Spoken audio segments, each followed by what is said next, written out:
Okay, so this is the LU-2810-7. It's the same model that is across the LU-2800 range, apart from this has a XXL spool. So first of all, we'll take a look at the spool.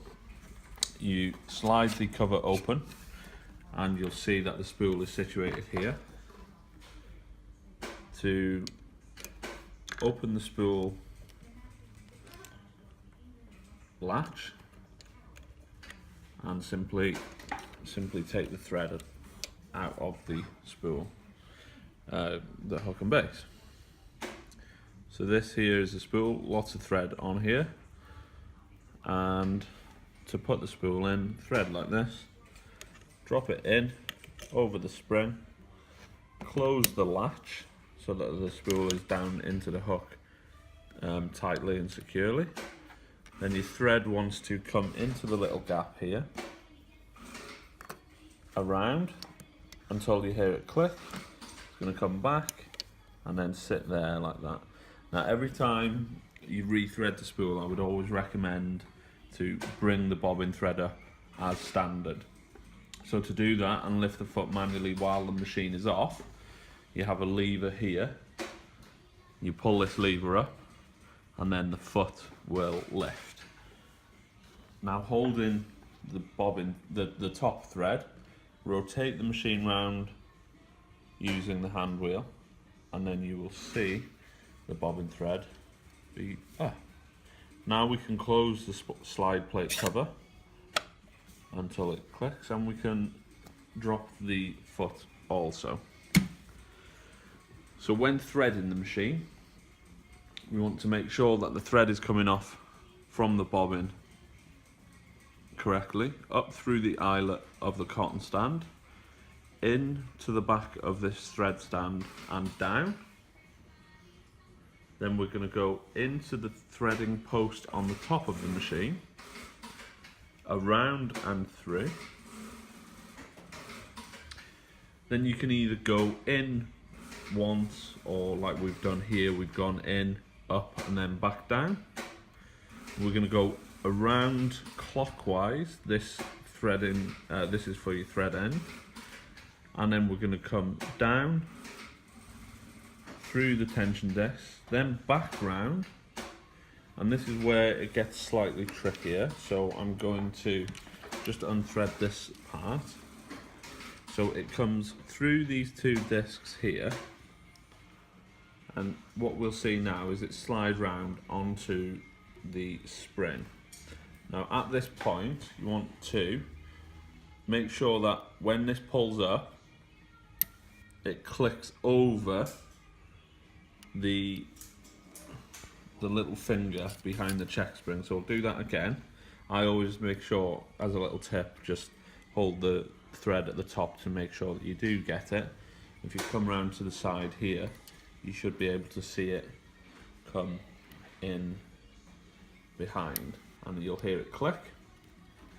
So from there we want to go behind this threading guide.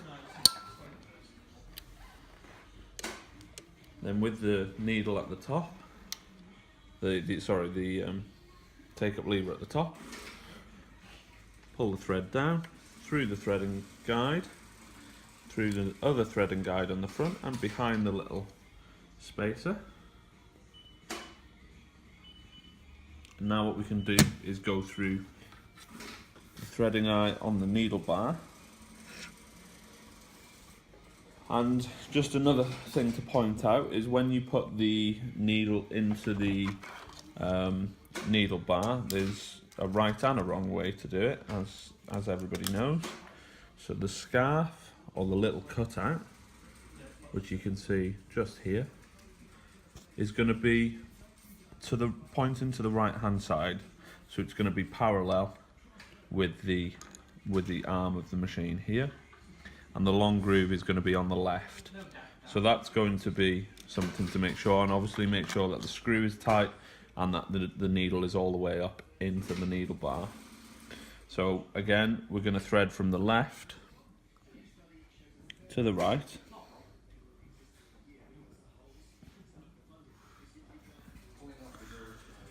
Okay, and again lift the foot and just make sure that the thread is being caught up, pulled up, the thread is through the foot.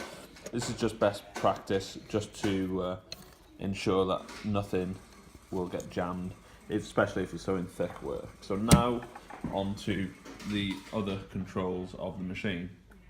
So we have 2 stitch lengths available on the machine. We have a maximum stitch length of 12 millimeters, right down to obviously 1 mil, 0 if you want to do that. Now we can set 2 independent stitch lengths here. So the bottom one is set on 9 mil, and I'm going to set the top to 5 millimeters. Okay, and you'll see when I come back to that in a second. Now to wind the spool, you do exactly the same. Bring the thread up from the cotton stand into the threading eye and down. So into the tension post here, around and through. And then it's going to come down, and there's conveniently a little knife here. Now this isn't just a little knife to take away the thread ends. What you'll see happen is you pop your spool on and engage it, and now the machine will automatically start winding the spool, so there's no need to thread it differently or anything like this. This is the way to do it. So let's go ahead and turn the machine on using the starter switch here.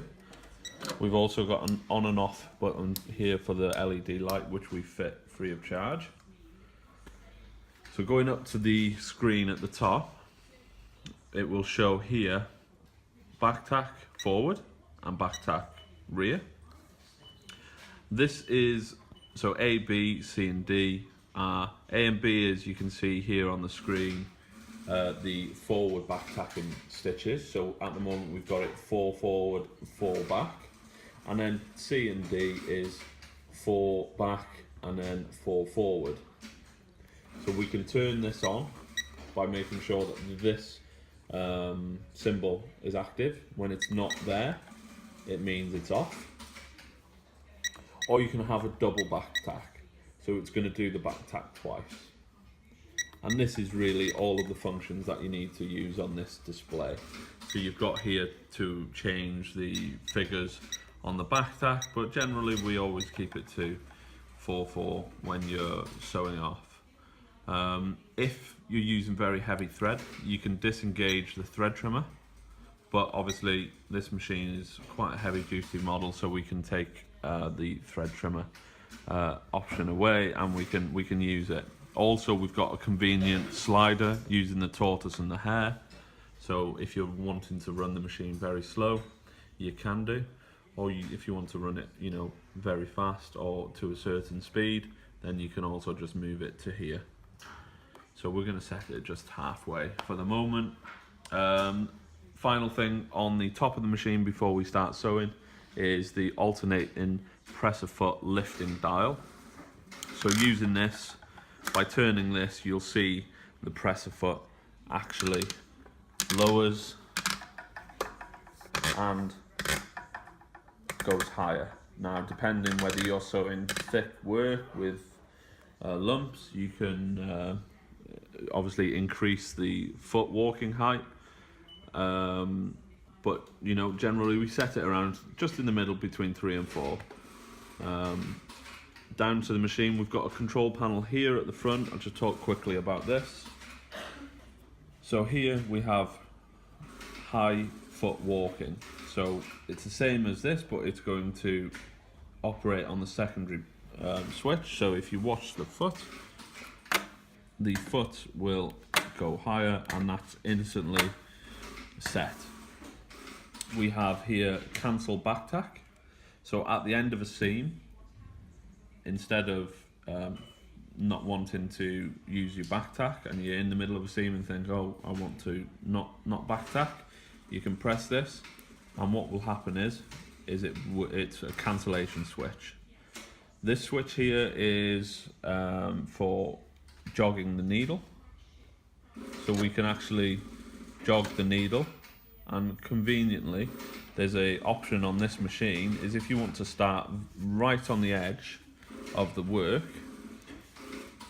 sorry, because I've just turned it round. If you want to stop right on the edge of the work, you can press it twice and the needle is actually going to just be penetrating the needle hole.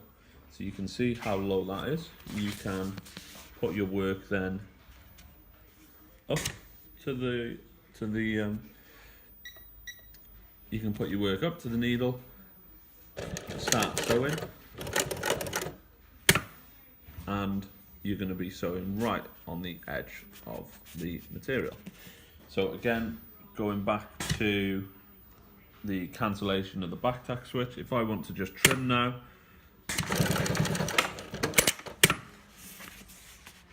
so we trim, and you can see that the thread there has actually gone over and started on the edge. So that's just a small example of that. Again, like I was saying about the cancellation of the back tack switch, so at the moment it's going to do forward and reverse.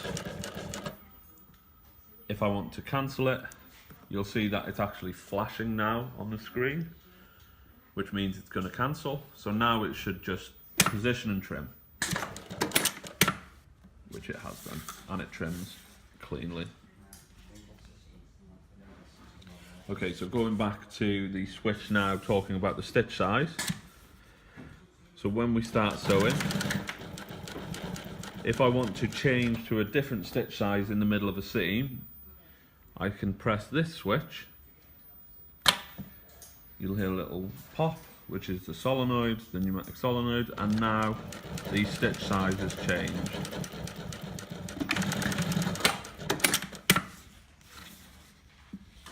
So you can see large 9mm stitch, and then this has gone down to a 5mm stitch.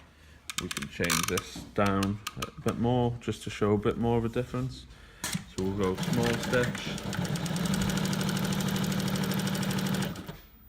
large stitch, and you can see the difference just by touching those switches. So this one here is to open the tension. So if you're going over something quite thick and you need to open the tension, then you can do this by pressing this. And then the final button is not used on this particular model. So if you see now, when I'm sewing, the bobbin winder is actually working and is winding.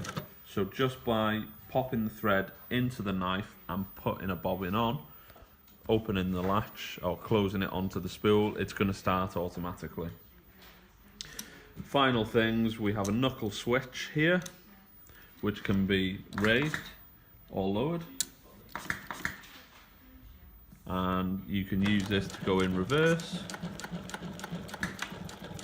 or you can indeed use the lever if required. I'm going to cancel the back stitch, and away we go. So again, I'm going to show you probably one of the best features on the machine, I think, is if you know you want to go right on the edge of the work. Press that button twice.